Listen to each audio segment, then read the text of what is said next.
Last week, the world witnessed an unprovoked violation of NATO airspace by Russia. Nearly 20 Russian drones entered Polish airspace, some traveling up to 300 miles in the country. For nearly 6 hours, NATO aircraft sought out and destroyed these Russian intruders. Then this weekend, fighter jets intercepted another Russian drone that entered NATO airspace, in this case, Romania. The EU's chief diplomat, Kaja Kallas, promptly said of the recent incident, quote, "The violation of Romanian airspace by Russian drones is another unacceptable breach of an EU member state's sovereignty. This continued reckless escalation threatens regional security." I couldn't agree more. With such brazen testing of NATO defense, one would expect our leader, the President of the United States, to make a similar condemnation and reaffirm the alliance's formidable defensive capability.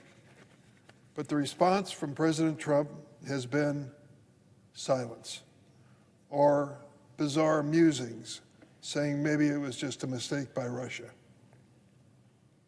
After months of Russian President Putin ignoring Trump's deadlines for negotiations to end the war in Ukraine, he's once again letting Putin embarrassing him on a global stage.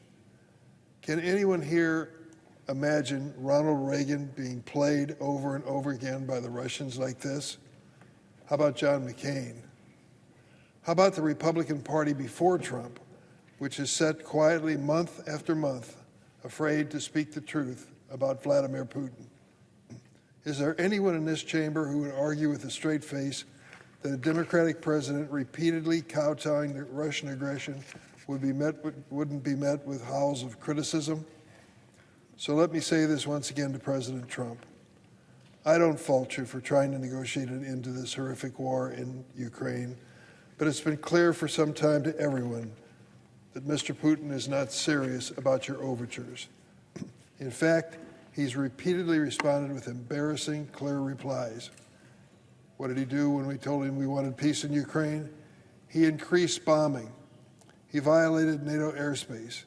He teamed up with other global despots and acts of sabotage and mayhem all across Europe.